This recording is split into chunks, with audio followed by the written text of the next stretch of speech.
जयपुर राष्ट्रीय लोकतांत्रिक पार्टी के सुप्रीमो तथा नागौर से लोकसभा सांसद हनुमान बेनीवाल ने शनिवार को अपने जयपुर स्थित आवास पर विभिन्न मुद्दों को लेकर पत्रकारों से वार्ता की। बेनीवाल ने जहां कांग्रेस राज में बेलगाम बजरी माफिया, बढ़ते भ्रष्टाचार, पेपर लीक सहित कई मुद्दों को लेकर कांग्रेस सरकार पर आरोप लगाए, वहीं भाजपा को भी विपक्ष की भूमिका निभाने में नाकाम बताया। सांसद बेनीवाल ने कई मुद्दों पर बेबाक रूप से अपनी बात रखी और राज्य की गहलोत सरकार तथा केंद्र की मोदी सरकार पर कई मामलों को लेकर आरोप लगाए। बेनीवाल ने कहा, आरएलपी राज्य और केंद्र दोनों जगह जनता के हक की लड़ाई लड़ रही है। जहां किसान आंदोलन में किसान के पक्ष की बात रखी, अग्निपथ स्कीम को वापस लेने की मांग रखी, मणिपुर हिंसा के मामले में न्याय की आवाज़ उठाई, वहीं ईआरसीपी को राष्ट्रीय परियोजना घोषित करने सहित राज्य के तमाम मुद्दों को लोकसभा में उठाया। वहीं राजस्थान की विधानसभा में आरएलपी के विधायक भ्रष्टाचार, पेपर लीक सहित तमाम मुद्दों को उठाया।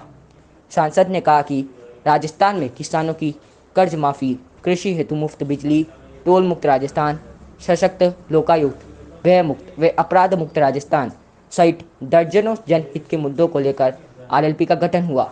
सांसद ने कहा, 2018 के विधानसभा चुनाव से एक माह पहले पार्टी बनाई और 57 सीटों पर चुनाव लड़ाया और आगामी 2023 के विधानसभा चुनाव में मजबूती से आरएलपी भी प्रदेश में चुनाव लड़ेगी। हनुमान बेनीवाल ने मीडिया के समक्ष जानकारी देते हुए बताया कि 31 जुलाई से 31 अगस्त तक राष्ट्रीय लोकतांत्रिक पार्टी का सदस्यता अभियान मिशन मोड पर चलेगा और 31 जुलाई को इस अभियान की शुरुआत होगी। सांसद ने कहा, सदस्यता अभियान के एक माह बाद पार्टी के नई कार्यकारिणी का गठन भी किया जाएगा और प्रत्येक गांव और ढाणी तक सदस्य बनाते हुए पार्टी की विचारधारा को जन जागरण अभियान के माध्यम से ले जाया जाएगा। सांसद बेनीवाल ने कहा, एक बजरी माफिया राजस्थान में भाजपा और कांग्रेस के नेताओं को चल रहा है। बजरी की मनमाफिक दरों से जनता परेशान है और लीज के नाम पर बजरी माफियाओं ने नदियों के अस्तित्व को संकट में डाल दिया।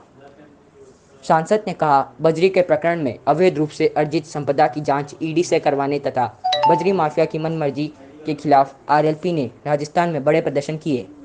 ये कहा, अपराध को लेकर सांसद हनुमान बेनीवाल ने कहा कि राजस्थान में बढ़ते अपराध और महिलाओं के साथ बढ़ते दुष्कर्म के मामलों को लेकर सरकार का फेलियर रहा और भाजपा तथा कांग्रेस की मिलीभगत के कारण राजस्थान में संस्थागत भ्रष्टाचार बढ़ा।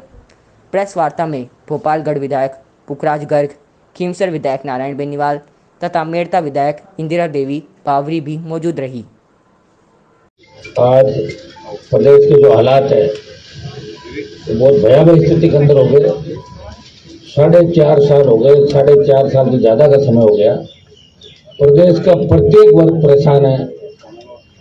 महंगी बजरी को लेके आप गरीब आदमी अगर आवास बनाना चाहता तो उसको बजरी नहीं मिल रही है। हर नौजवान जो किसी उम्मीद के साथ कोचिंग करके वो एग्जाम देना चाहता है तो सारे के सारे हर पेपर आउट हो रहा है। उसमें मीडिया का धन्यवाद इस बात का दूंगा कि आप लोग इतना पीछा कर रहे हैं, तब पता लगता है, बाकी पता भी लगे पेपर आउट भी हो रहा है क्या। और आंदोलन हो रहे हैं राजस्थान में, फिर भी सरकार किसी भी भर्ती जिसमें आरपीएससी, कर्मचारी चयन आयोग और माध्यमिक शिक्षा बोर्ड जिनके माध्यम से राजस्थान के अंदर भर्ती परीक्षा हुई, ये सारे संदेह के घेरे के अंदर है। और आरपीएससी में जिस व्यक्ति का अभी एसीबी ने पकड़ा था, उस व्यक्ति ने निरंजन आर्य जो मुख्यमंत्री के सलाहकार हैं, पहले मुख्य सचिव थे, उनकी पत्नी को पैसा देना बताया और उसके बावजूद सरकार मौन है।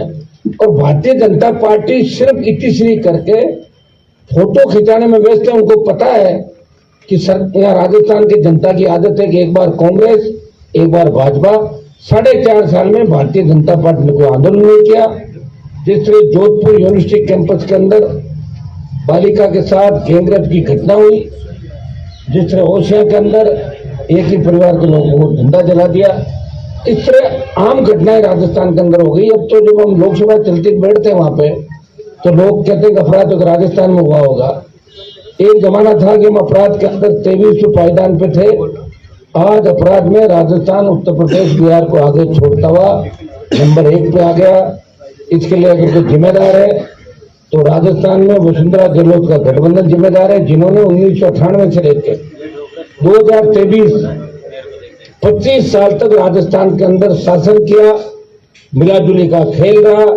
मुझे अच्छी तरह याद है 2008 के अंदर जब अशोक गहलोत की सरकार बनी थी, तब इन्होंने कहा था कि 90 के वसुंधरा घोटालों की जांच कराएंगे, जितने भी भ्रष्टाचार हुए, चाहे उनको ओएसडी का कालीन चोरी का मामला हो, चाहे जमीनों का घोटाला जिसमें सिंघवी और इनका इन्वॉल्वमेंट था, मंत्री थे उस समय यूडीएच के, और 8 में माथुर आयोग बनाने के बाद उसमें कमी रखी और माथुर आयोग की टाइम टाइम फिक्स हो गई। फिर 13 तक चला, 13 में फिर वसुंधरा आई, फिर इस जो 8 से 13 की सरकार थी उसके लोगों की मदद करी, और 18 में फिर अशोक गहलोत आए जो आपकी एक पूरा बहुमत जिस सरकार को प्राप्त नहीं था, और फिर बड़ा राजनीतिक भ्रष्टाचार करके बीएसपी को तोड़ा, अन्य पार्टियों को तोड़ के लगातार 4.5 साल इन्होंने अपनी सत्ता बचाए रखी। उनके लिए ये आवश्यक था कि राजस्थान की सत्ता पे वो बैठे रहे, और पायलट के लिए ये जरूरी था कि वो सीएम कैसे बने, इसलिए वो इधर घूमते रहे। अशोक गहलोत सत्ता का ध्यान रखते रहे, विधायकों को मंत्रियों को खुली छूट लूट की दे दी। उसका परिणाम ये हुआ कि पीएचडी मंत्री में जोशी, आपके जो चित्तौड़ के विधायक विदुड़ी, नावा के विधायक महेंद्र चौधरी, आपके 3-4 जो एक ये थे जिनका बच्चा पकड़ा गया करौली धौलपुर से, करौली सवाई माधोपुर से, जोरीलाल जी, मलिंगा, और ऐसे करीब 1 दर्जन नाम, और अभी कांग्रेस सरकार में पूर्व मंत्री रहे जिनको ऐसी मैंने ट्रेप किया। और कटारा की गिरफ्तारी हुई जब आरपीएससी के मेंबर की, तब कटारा की नियुक्ति जिसके कहने से हुई, देवाराम सैनी से लेके तमाम सीएमओ का आसपास के लोगों के तार जिस तरह भ्रष्टाचार से जुड़े मिले, और भारतीय जनता पार्टी की चुप्पी इस ओर इंगित करती है कि भाजपा कांग्रेस दोनों मिले हुए हैं। बजरी माफिया जो इधर कांग्रेस के नेताओं के साथ पार्टनरशिप के साथ बजरी का धंधा, घोर धंधा कर रहा है, ये भारतीय जनता पार्टी के बड़े नेताओं के साथ दिल्ली में होटलों में दिखता है, और वो कहता है कि इस जेब में तो मेरे बीजेपी की टिकट है और इस जेब में कांग्रेस की टिकट है, मुझे क्या करना चाहिए। बजरी के खेल में कई हत्याएं राजस्थान के अंदर हुई। गुर्जर समाज के नौजवान की अभी जो चित्तौड़ के अंदर डेथ हो गई थी गुजरात में इलाज के दौरान, जगह जगह फायरिंग, लूट, टोल नाकों पर गुंडागर्दी, भ्रष्टाचार, बलात्कार, इससे राजस्थान के माथे पे जो भ्रष्टाचार का कलंक लगा। और जिस तरह आरपीएससी जैसी संस्था और जिस तरह संस्थागत भ्रष्टाचार राजस्थान में बढ़ा, अब लोगों को एक ही उम्मीद है कि राजस्थान को बचाए कैसे। तो राजस्थान को बचाने के लिए राष्ट्रीय लोकतांत्रिक पार्टी पिछले 8 जून से लेकर आपने देखा होगा जुलाई का महीना, जिसमें 1 महीने में 10 से ज्यादा बड़ी रैलियां, 11 कार्यक्रम हमने किए, बड़ी रैलियां भी की, बड़े संघर्ष किए, राजधानी को भी घेरने का प्रयास किया था। हर मोड़ पे अगर छोटी सी भी घटना हो तो राष्ट्रीय लोकतांत्रिक पार्टी के हमारे तीनों विधायक, पार्टी के कार्यकर्ता, पार्टी परिवार और विधानसभा के अंदर भी मजबूती से अगर गहलोत सरकार को घेरने का काम किया, तो आरएलपी के तीनों विधायकों ने राजस्थान में विपक्षी भूमिका निभाई। और देश की पार्लियामेंट के अंदर जब 24 सांसद मोदी का जयकारा बोलते हैं, वो राजस्थान की चिंता भूल जाते हैं, उस बात को भूल जाते हैं हम कहां से आ रहे हैं।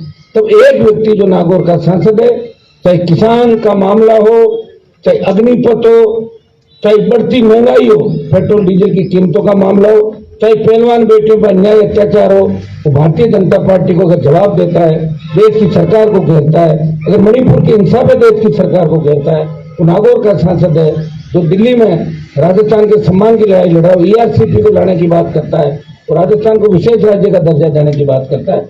दिल्ली में भी विपक्ष में और स्टेट में तीनों विधायक विपक्षी भूमिका निभा रहे हैं। और राजस्थान का हर जवान, चाहे अलग अलग, हमारा स्टेट बहुत बड़ा स्टेट है, धौलपुर से बाड़मेर और डूंगरपुर से गंगानगर अगर पूछोगे तो एक ही बात आएगी कि लड़ तो आरएलपी पार्टी रही है, भाजपा तो सिर्फ सत्ता में आने का प्रयास करिए।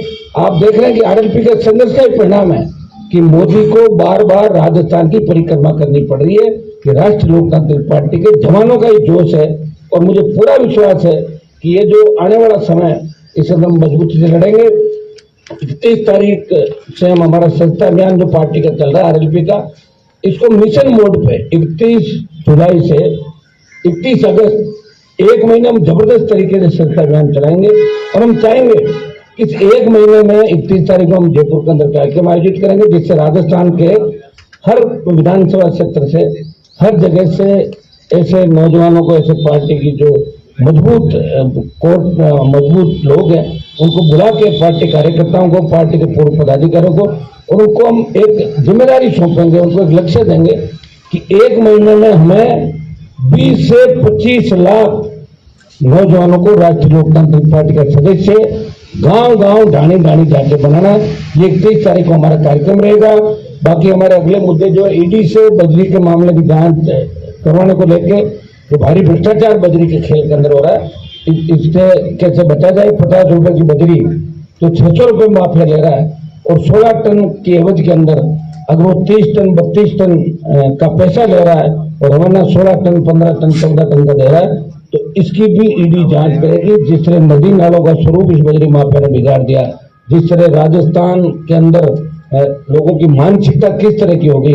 आज तो लोग हमारे पास भी आते थे कि बात करते हैं, साहब कोई और शॉर्टकट रास्ता नहीं है क्या सर्विस में जाने का। इससे आप हालात समझ सकते हैं कि क्या स्थितियां राजस्थान की हो गई। अब राजस्थान को बचाने के लिए हम मजबूती से लड़ाई लड़ेंगे।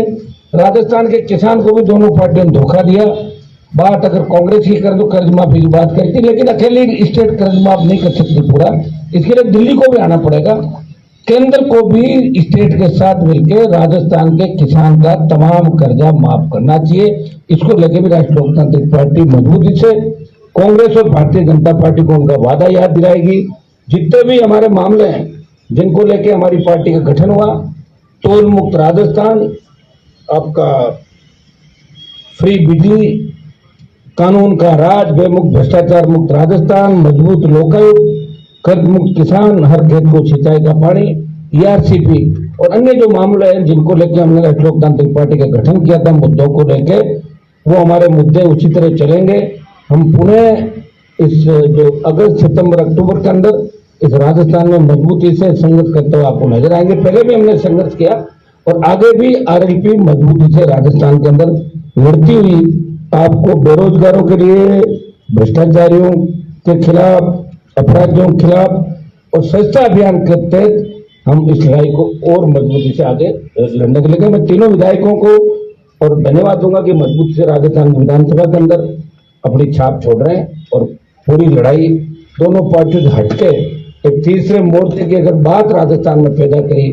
अगर राजस्थान के अंदर दिल्ली में बात चली कि राजस्थान में इस बार बड़ा उलटफेर हो सकता है, तो राष्ट्रीय लोकतांत्रिक पार्टी के जवानों को मैं धन्यवाद दूंगा, हर कार्यकर्ता को धन्यवाद दूंगा कि इन्होंने पार्टी को जो 4.5 साल का समय था, 29 अक्टूबर को 5 साल हो जाएगा। हमें ये सौभाग्य प्राप्त हुआ कि हमने राजस्थान में पार्टी बनाई, पहला किसान का बेटा हूँ, पार्टी बना के पार्टी को मान्यता दिलाई, पंचायत पालिका चुनाव लड़े, हमारा कुनबा बढ़ा, 3 एमएलए से 1 सांसद, 5 प्रधान और एक म्यूनसिपलिटी का चेयरमैन बना के हमने संदेश दिया और सारे बाई इलेक्शन राजस्थान के अंदर लड़े, आपने देखे होंगे। और बाई इलेक्शन में बल्लभ नगर में भारतीय जनता पार्टी को चौथे नंबर धकेला, दरियावत के अंदर भी बीटीपी आरएलपी का समर्थित उम्मीदवार सेकंड नंबर पर रहता है, या बीजेपी 3rd नंबर पर जाती है।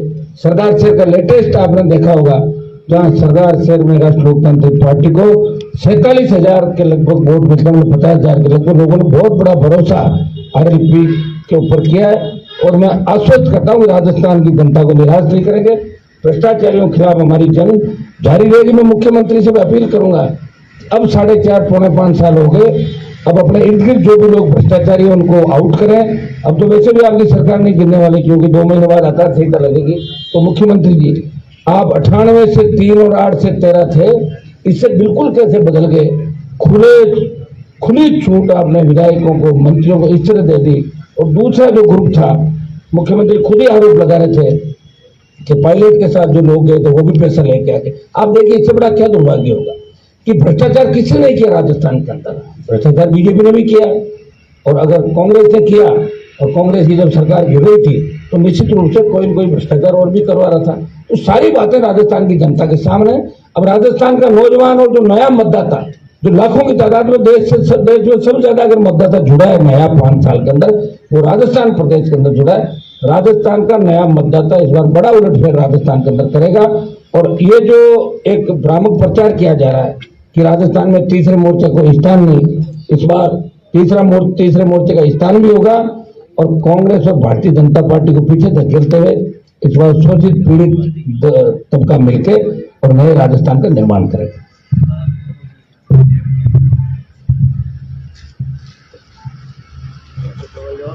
हनुमान जी भाई साहब, अभी हरीश जी ने प्रेस कॉन्फ्रेंस की थी और कहा था कि आप मोदी को लेकर जिस तरह से मूवमेंट लाए हुए हैं उसमें तो आप ठेकेदारों की मदद करते दिख रहे हैं। आप देखिए उन पर खुद पे कितने आरोप लगे, पंजाब से सारा पैसा लेके आ गए और ईडी जब उनके ससुराल पहुंची तो भारतीय जनता पार्टी के हमारे मारवाड़ के एक नेता के घर जाके और कहाँ पैर पकड़ के आया था अमित शाह के, सब दुनिया जानती है उनका भाई क्या करता है, परिवार क्या करता है।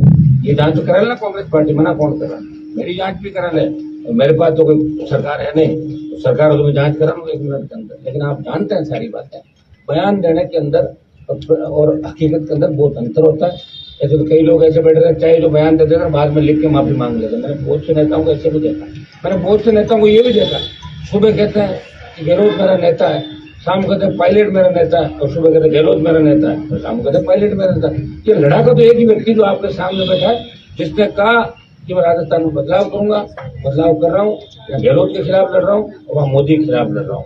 तो आदमी न तो एनडीए के साथ है, और जो मैं भारत में जरूर हूँ, लेकिन जो इंडिया नाम से जो बनाया जिन लोगों ने, उसके साथ भी नहीं हूँ। ये बहुत बड़ी बात है। चाहे मैं एक होगा, लेकिन एक व्यक्ति इस राजस्थान के सम्मान की लड़ाई पूरे देश के अंदर लड़ रहा है। हर जगह एक ही बात चलती है कि हनुमान बेनीवाल की आरएलपी पार्टी दोनों के साथ में है, वो अकेली लड़ाई लड़ रही है। बहुत बड़ी बात है। बेनीवाल जी, एक सी वोटर का सर्वे खूब चर्चित है राजस्थान में, जिसमें कांग्रेस के अलावा 4 सीटें दूसरी पार्टियों को हाँ, देने की बात कही है। आप बड़ी उलटफेर का दावा कर रहे हैं, कहीं ना कहीं चिंता की बात है। वो जो सर्वे जिन्होंने किया है ना, उन पे बहुत संदेह के घेरे में आ जाते हैं कुछ सर्वे करने वाले। आप देखिए 2003 में जो सीट मिली कांग्रेस बीजेपी के अलावा अन्य को कितनी सीटें मिली? आप तो ये पूरा ही अन्य को डाला, उन्होंने किसी पार्टी को नहीं दिया सर्वे ने। उन्होंने तो कहा 5-7 अदर में नाम भी नहीं किया। मैं उसके अंदर बैठा था उस दिन, आपने देखा होगा। 2008 के अंदर आ जाए आप, जब गहलोत की वो टूटी फूटी सरकार बनी थी, उस समय भी देख लें कि 25, 20, 22 लोग दूसरे जीते थे। 13 में देखें जब वसुंधरा की सरकार वापस बनी, और 18 में देखें 80 लाख वोट लिए थे 18 के अंदर। तब तो हम लोगों की मेरी पार्टी तो एकदम 1 महीने बाद मैदान के अंदर जा रही थी। आज भी हमारे पास आर्थिक संसाधनों की कमी है, लेकिन हमने लड़ाई लड़ी, उसका परिणाम ही है कि उपचुनाव के अंदर हमने सब बताया। और ये सर्वे कराने वाले पता नहीं किस हिसाब से सर्वे करा रहे, किसके कहने से करा। मुझे तो ये लग रहा है कि ये सर्वे कांग्रेस और भारतीय जनता पार्टी के नेताओं ने मिलकर कराया। नहीं तो कांग्रेस की कोई 70 सीट आ रही है और नहीं भारतीय जनता पार्टी 100 पार कर रही है। उनके सर्वे से थोड़ी हो जाएगा। फिर तो मान लो, ले लो सीएम की शपथ, कौन बना भाई? उसने सर्वे किया, मुख्यमंत्री की शपथ ले लो, क्यों कुमार का सब हो गई बात। आप सर्वे करके डाल दो, ऐसे मैं अलग से सर्वे करा के डाल दो मेरी इतनी सीट आ गई, तो उसको थोड़ी मान लेंगे। कोई व्यक्ति अगर कहता तो मैं ये करूंगा, तो आप नहीं कर सकते। और हम तो वो लड़ा के आपने देखा होगा कि अगर उपचुनाव हम जीते तो मुख्यमंत्री के बेटे का रहने के बाद जब मेरा भाई चुनाव जीता था, खेल करता था, पूरी सरकार की मशीन लग रही, पूरी ताकत लगा दी और पूरी भारतीय जनता पार्टी साथ रहकर हमारे खिलाफ वोट डाले, फिर भी राष्ट्रीय लोकतांत्रिक पार्टी चुनाव जीती। ये जीत होती है, जब चुनौती के साथ जीत होती है उसी को जीत माना जाता है। ये सर्वे सारे फेल हो जाएंगे और आपको पता ही लगेगा किसका सर्वे कहाँ गया। और राष्ट्रीय लोकतांत्रिक पार्टी बहुत मजबूती के साथ, जितनी भी दूसरी पार्टियां छोटे दल है राजस्थान के और शोषित पीड़ित की जो बात है, उनसे भी प्रयास करेंगे उनसे गठबंधन हमारा हो। कांग्रेस बीजेपी को छोड़ के हम दूसरे दलों के लिए जो साथ रहे, जो इधर उधर नहीं भागे, जो भागे उनसे हम नहीं करेंगे। तो अभी अशोक गहलोत ने जिनके साथ खरीद फरोख्त की, जो भागे, उनके साथ हम गठबंधन नहीं करेंगे। नए लोग हो, नई बात हो, कोई बात कर रहा हो पीड़ित से, उसके साथ हम गठबंधन के रास्ते में हमने करा। राजेंद्र हुड्डा भी सरकार के खिलाफ आवाज उठाई, आपकी तरफ से ऑफर है उनको भी? देखिए, मैं ये क्या कह रहा हूँ कि मैं इन बातों को कभी सीरियस नहीं लेता कि आप एक दिन कुछ कहो, दूसरे दिन कुछ कहो। 8 के अंदर बसपा जीते, कांग्रेस में चले गए, वापिस बसपा में जीते 18 में, कांग्रेस में चले गए। जब जरूरत थी पायलट को, तब पायलट का साथ नहीं दिया। अब पायलट और बीजेपी के नेताओं कहने से आप कर रहे हो, ये भी कोई अच्छी बात नहीं। किसी का टूल बनना अच्छी बात। हनुमान जी, लाल डायरी वाला मामले में क्या कहेंगे? उसने बोल दिया ना, हमारे जो आरएलपी पार्टी का उस दिन स्टैंड क्लियर था कि लाल डायरी के अंदर अगर किसी का नाम है उनकी जांच होनी चाहिए, लेकिन उस डायरी में उनकी भी जांच होनी चाहिए, बीजेपी के नेताओं के भी नाम है। ये अशोक गहलोत ने कहा, भाई आप उस बात को बार बार क्यों पूछते? अशोक गहलोत ने कहा कि अगर वसुंधरा नहीं होती तो मेरी सरकार ही नहीं बची। जब क्लियर ही हो गया कि गहलोत वसुंधरा मिले हुए हैं, कांग्रेस बीजेपी मिली हुई है, ये तो बात हम लोग कह रहे हैं। मुझे तो नहीं लगता कोई लाल डायरी कल को नीली डायरी उतर जाएगी आकाश से, तो ऐसे लेके ये भ्रामक प्रचार करके ध्यान कैसे डाइवर्ट करे राजस्थान की जनता का कि बजरी का मुद्दा चल रहा है, उसमें बड़े बड़े लोग लपेटे में आ रहे हैं। पेपर लीक में ईडी के रडार पे कई लोग हैं, सीबीआई के रडार पे राजस्थान के कई लोग हैं। आए दिन जो घटनाएं हो रही है, ध्यान कैसे बंटाए है। तो लाल डायरी का मामला भी मुझे लग रहा है कांग्रेस और भारतीय जनता पार्टी ने मिलकर किया। अगर डायरी में कुछ होता तो ओपन एक चीज अभी तक आ जाती, किसका वेट कर रहा है? दिल्ली में मोदी की सरकार है, भेज दो ईडी सीबीआई, कौन मना कर? हर टाइम आप घुमा रहे हो, भेज रहे हो हर किसी के पीछे। और यहाँ स्टेट में भी तो गवर्नमेंट है, और जो लोग ये कहलवा रहे हैं क्या वो लोग इतने कमजोर पड़ गए कि उनके पास कोई मुद्दा नहीं बचा। सिर्फ लाल डायरी के नाम से राजस्थान की जनता को गुमराह करके, और तो और देखो प्रधानमंत्री के मुंह से नाम है, क्या ऑथेंटिसिटी लाल डायरी, क्या बताएं मुझे क्या लाल डायरी? ऐसे कोई आदमी कहता है लाल डायरी मिली, नीली डायरी मिली, पीली डायरी मिली, ऐसे डायरी से कोई थोड़ी होती ऑथेंटिसिटी। उस डायरी में क्या है ये जांच कौन करेगा? और जब जांच होगी तो भारतीय जनता पार्टी के लोग भी इसके अंदर मिलेंगे। मैं तो जानता हूँ करीब से सारी बातें, लेकिन चीजें मुझे जानना है। हम वो लोग हैं जो राज्यसभा के चुनाव हो या उपराष्ट्रपति को, हमारे मन से हमने लोगों की मदद की। कभी बाड़ों के अंदर नहीं गए हम लोग। बीजेपी बाड़ाबंदी में रही, कांग्रेस भी बाड़ाबंदी के अंदर रही, कांग्रेस कभी माने से चली गई, कभी कहीं चली गई। हमारे 3 लोग हमेशा बीच में खड़े रहे, इनको बाड़ेबंदी में जाने की आवश्यकता नहीं पड़ी। जो लाल डायरी अगर कहीं है तो उसका सच सामने आना चाहिए। लेकिन प्रधानमंत्री अगर लाल डायरी की बात करें, प्रधानमंत्री डेवलपमेंट की बात क्यों नहीं कर रहे? प्रधानमंत्री राजस्थान में ईआरसीपी की बात क्यों नहीं कह के गए? उनके तो हाथ में ही है।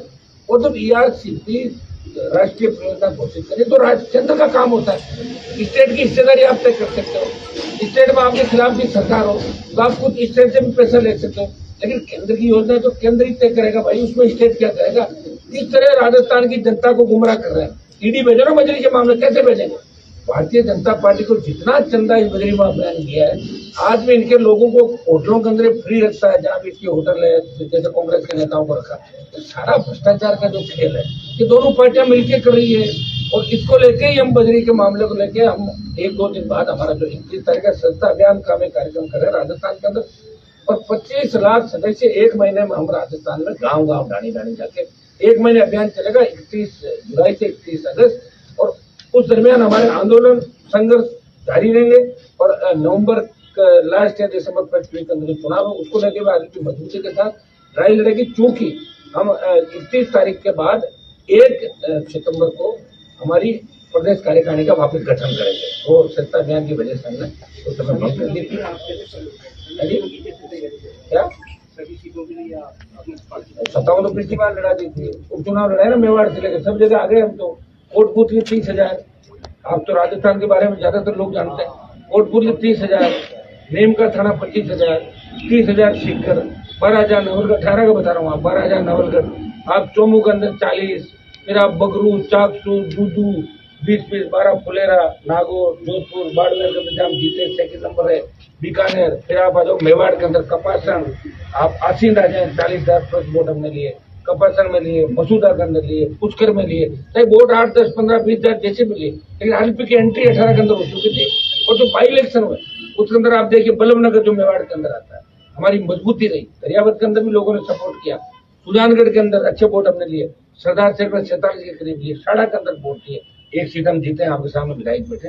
तो राष्ट्रीय लोकतांत्रिक पार्टी अब खाली मारवाड़ की पार्टी नहीं है। कई लोग सर्वे में कहते हैं कि पश्चिम राजस्थान के कुछ जिलों में, उनको पता नहीं कि 18 का चुनाव क्या था। अरे भाई आप इस बात को इग्नोर कैसे कर सकते हो? जो वोट लिया है, जो लड़ रहा है, जो बढ़ रहा है आपके सामने, वो तो बढ़ेगा, घटेगा नहीं। अभी 5 साल के अंदर जो जवान वोट बढ़ा है, हम जवान किसान की बात करते हैं। देश में जब किसानों को जरूरत पड़ी, सत्ता किसने छोड़ी?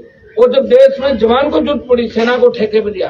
एक ही आदमी बोला कि सेना को ठेके पे नहीं देने देंगे, अग्निपथ वापस लो और सेना की पूर्व की बातें भट्टिया चलो। एक ही व्यक्ति है, वो राजस्थान के नागौर से आता है। तो अपना जवान हमारे साथ बढ़ेगा।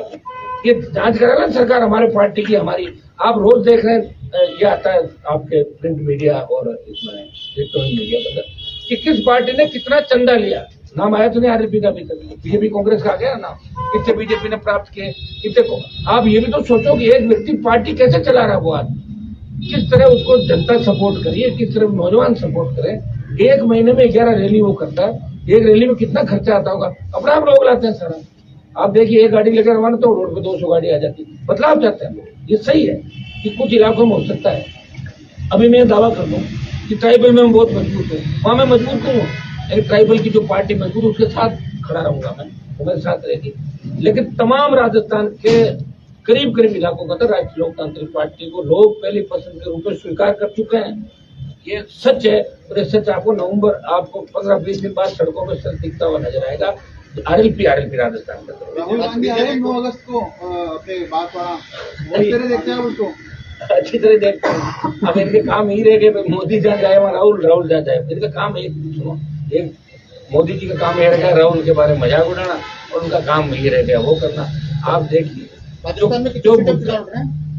हम तो कह रहे हैं हम 200 भी लड़ेंगे, 200 पे। सुनिए, लेकिन हमने ये भी कहा कि अगर गठबंधन होगा, कांग्रेस बीजेपी के अलावा जो दल है, जैसे ट्राइबल की पार्टी हो, जैसे आपकी कोई शोषित पीड़ित की पार्टी हो, कोई छोटा दल हो, अगर वो हमसे गठबंधन करेगा तो उनके साथ भी हम। अगर विधानसभा चुनाव के बाद में किसी कांग्रेस या वो बीजेपी तो ने बाद किसी में को भी समर्थन की जरूरत पड़ी तो क्या आप समर्थन देंगे? ना, हम लेंगे, खुद ही ले लेंगे, तो ऐसी पड़ गई ना, आ जाओ, वही होगा। हमको इसके लिए थोड़ी आए हैं कि समर्थन देंगे लेंगे, तो मेरी भी उम्र बढ़ रही है भाई, 25 साल हो गए लड़ते लड़ते, ये काम थोड़ी करेंगे। अगर हमारी वजह से किसी की सरकार नहीं बनी तो या तो हम चुनाव में चले जाएंगे और या समर्थन खुद ही ले लेंगे। बेनीवाल जी, मोदी जी की रैली की जगह पहले खरनाल थी, फिर सीकर करके गई, आपने कुछ ये तो बीजेपी के नेताओं को पूछो, आप वही बताएंगे, मुझे थोड़ी तय करी थी करना। बीजेपी और कांग्रेस से गठबंधन नहीं करने की बात तो आपने कह दी, हाँ। आम आदमी पार्टी से करेंगे क्या? बात कर लेंगे ना, मैं ये कह रहा हूँ, मैंने ये नहीं कहा करूंगा, लेकिन अगर गठबंधन होगा तो हम ये चाहेंगे कि गठबंधन, हमें राजस्थान में बदलाव करना, हम ये चाहेंगे कि हर नौजवान को, देखिए जब टिकट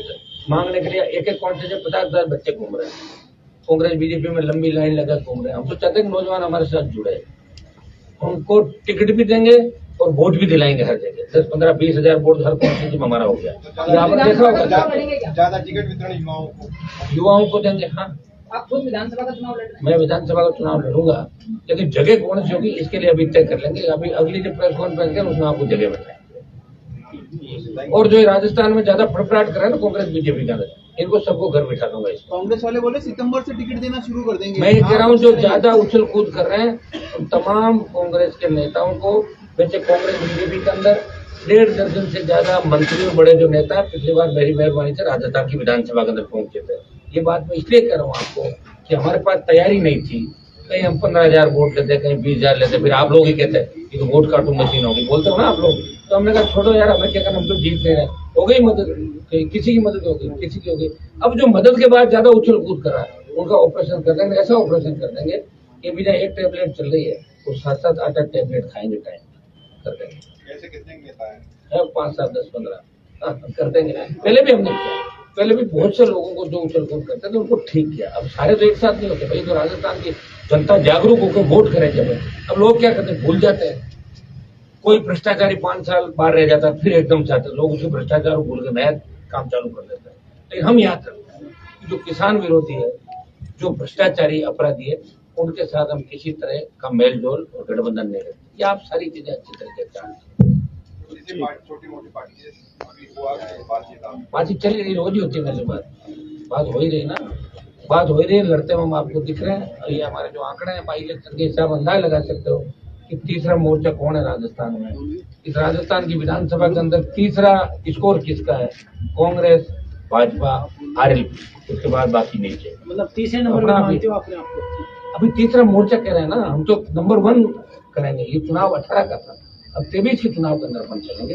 23 यही कांग्रेस पार्टी थी जिसने हम ये कह रहे हैं बार बार राज कैंप, तो भैया 2008 से 13 के अंदर 12 में 11 में जो मुफ्त दवा योजना चलाई थी, उसके बाद अशोक गहलोत की 21 सीट आई थी। आप ये नहीं सोचे कि राज कैंप चलाने से सारे वोट आपके हो गए, और बीजेपी इस गलतफहमी में नहीं रहे कि बीजेपी को सारे वोट डाल देंगे लोग। भाई इलेक्शन के अंदर बीजेपी की क्या स्थिति रही राजस्थान को नहीं देखी आप, ये स्थिति आने वाले समय में होगी। इनके पास चेहरा ही नहीं है, कोई बताओ, बिना चेहरे के चुनाव लड़ रही है, बार बार प्रधानमंत्री बुला रहे हैं। तो प्रधानमंत्री के चेहरे को भी अगर लोग इतना पसंद करते हैं तो कर्नाटक, हिमाचल के अंदर ये स्थिति भारतीय जनता पार्टी की नहीं होती। आजमा चुके हैं वहां पे, कोई फर्क नहीं पड़ता। लेकिन बार बार पीएम आ रहे हैं, राहुल गांधी यहाँ बार बार है, इसका मतलब समझो कि आरएलपी की ताकत बढ़ रही है राजस्थान के अंदर। आरएलपी से घबरा के कांग्रेस और भारतीय जनता पार्टी के बड़े नेताओं के अंदर खलबली मच गई, इसलिए बार बार उनको हर 10 दिन में परिक्रमा करनी पड़ रही राजस्थान की, और राजस्थान को तमाम लोक देवताओं के जयकारे बोलने पड़ रहे हैं, जिनके मैं बोल रहा हूँ। हर कोई नेता उसी से जयकारा शुरू करता है। उन्होंने लगा कि भाई जयकारा के साथ ही वोट आ जाएगा। वोट काम करने वाले को आएंगे, जो लड़ेगा, और जो लड़ेगा वही आगे बढ़ेगा। राजस्थान में सोशल मीडिया का जमाना है, हर व्यक्ति इस बात को रखता है कि कौन हमारे लिए लड़ रहा है, कौन खुद के लिए लड़ रहा है, कौन परिवार का लिए काम कर रहा है, कौन जनता के लिए काम कर रहा है। सब समाज को साथ लेकर लड़ाई लड़ रहा है। रोज देखते हैं सोशल मीडिया के माध्यम से, संघर्ष के माध्यम से आप देखते हैं कि लड़ता हुआ कौन दिख रहा है, आपको विकट परिस्थिति। हनुमान जी, कांग्रेस और बीजेपी वाले कह रहे हैं कि सर्वे उन्होंने करवाया है, तो आपने आरएलपी में कोई सर्वे करवा लिया? हमने तो सर्वे करवा लिया और मजबूत तरीके से आ रहे हैं। हमने आपको क्या कहा कि 70 साल में इस राजस्थान में पार्टी कोई नहीं बना पाया। पार्टी बना के अगर उस पार्टी को मैदान में उतारा और दोबारा से उतारा, 18 के बाद 23 में जा रहा हूँ, तो ये आरएलपी पार्टी। आप इस बात की तरफ गौर क्यों नहीं कर रहे हो? अभी राजस्थान के अंदर ही हो, तो राजस्थान की ये पहचान दिल्ली में बनाई। अब राजस्थान लड़ेगा, हो चुका है लड़ाई में 23 से 28 आ जाए, लेकिन लड़ तो रहा है राजस्थान। ये कम बात है क्या? ये NH8 जाम हुआ तो नहीं था, गुजरात आंदोलन में नहीं हुआ था NH8 जाम कर दिया ना मैंने एक झटके में। NH8 जाम करो, अग्निपथ के लिए आओ। आ रहा हूँ नहीं यार, लड़ ही रहा हूँ भाई, लड़ रहा हूँ तभी तो लोग मानते हैं, बिना लड़ने वालों कौन मानेगा। लेकिन राजस्थान के सम्मान की लड़ाई भी साथ साथ लड़ रहा हूँ। मोदी जी को भी याद आ रहा है कि हनुमान नहीं मान रहा है, ये तो कहलवा तो दिया ना, अरे हनुमान नहीं आ रहा है, एनडीए इंडिया पीछे पीछे भाग रहे हैं, नहीं मान रहा हूँ, लड़ूंगा। लड़ने वाला वीर होता है भाई, जो लड़ता है कोई वीर कहलाता है। जो मैदान छोड़ के भाग जाता है, सुबह कुछ कहता है, शाम को दूसरा कहता है, सुबह पॉलिटिकल पापा किसी और को, शाम को पॉलिटिकल पापा दूसरा, वो कैसे बढ़ेगा आगे बताओ मुझे? तो खत्म होना उन लोगों को। यही कर रहे हैं ज्यादातर नेता, मंत्री पदों के लिए भाग रहे हैं, जा रहे हैं, पता ही नहीं, जाते जाते टकरा जाते हैं। ये हालात राजस्थान में, और इसको ठीक राजस्थान पार्टी करेगी। आप युवाओं की बात करते हो, आरपीएससी के लिए आपने क्या सोचा? वही सोचा, आरपीएससी भंग करा के जीते भी हैं, अगर सत्ता के अंदर आ गए जेल में डाल देंगे। सोचना क्या है, पकड़ो डालो लाख। सरकार तो यही होती है, सरकार कोई सोचती थोड़ी है गिरफ्तार करो और पैदल घुमाओ जूते मारो, यही होता है गवर्नमेंट का। इसलिए तो कह रहे सरकार हमारी आए, और कितने कह रहे। सोचते तो वो है जो कुछ करना नहीं चाहते, और सरकार अगर होती तो सोचना नहीं होता। जाइए भाई, ले आओ उनको, अपना बेटा थी थाने में, बेटा नहीं बता दे क्या क्या किया। तो नार्को टेस्ट, पहले नार्को टेस्ट के लिए क्या होता था कि आपको परमिशन लेनी पड़ती थी खुद की। आप अगर डीएनए की बात करो तो आप परमिशन दोगे तभी डीएनए करा सकते हो। आजकल दिल्ली के अंदर एक कानून बन गया देश के अंदर कि अगर लगे पुलिस को कि नार्को की आवश्यकता है, एजेंसियों को लगे कि नार्को डीएनए की आवश्यकता है, वो स्वतंत्र है, वो जबरन पकड़ के भी करवा देगी, तो हो जाएगा। सरकार के पास सारी पावर है, और सरकार चाहेगी तो भ्रष्टाचार 1 मिनट में खत्म हो गया। लेकिन अभी ये सीएम भ्रष्टाचार को खत्म इसलिए नहीं कर सकते कि इनके विधायक और मंत्री जो सरकार बचाने में थे वो एकदम से सरकार गिराने के रेडी हो जाते, तो क्या करें आप बताओ। और यही हाल भारतीय जनता पार्टी के अंदर, आप देखिए भारतीय जनता पार्टी के अंदर क्या हालात है, किस कैसे कैसे आरोप लगे लोगों। जो कार्यकारिणी आई बीजेपी की आप देखें, इसमें 7-8 तो बद्री माफिया आ गए, बद्री से जुड़े हुए लोगों को ले लिया, उनको पता ही नहीं कौन सी जगह कौन है, कौन सी जगह कौन है। जिनको अपना वार्ड पर नहीं बढ़ सकते उन लोगों को प्रदेश महामंत्री, प्रदेश उपाध्यक्ष बना दिया। ये सारा सिस्टम है, इसको कैसे बदलोगे आप बताओ। अरे हमारी तरह थोड़े ही है, उनको पता है कुछ नहीं करना। राजस्थान जनता अपना वोट देगी, जो करते जाएंगे लोग 150 100 पहले 170 मान रहे थे बीजेपी वाले। ये मुझे धन्यवाद दो कि मैं 117 पे लाया उनको, 170 1 महीने बाद 107 पे आ जाएगी, 2 महीने बाद 95 पे आ जाएगी, और 3 महीने बाद 85 पे आ जाएगी, और 70 पे आ जाएगी, फिर 65 पे। तो सारी चीज थोड़ा आप लोग ध्यान रखें मेरा, ठीक है। क्योंकि केजरीवाल को सत्ता में मीडिया हिलाया था देश की, आप थोड़ा सा ध्यान मेरा दे दो ना, दुकानें बंद कर दूंगा। ठीक है, ठीक, चलो।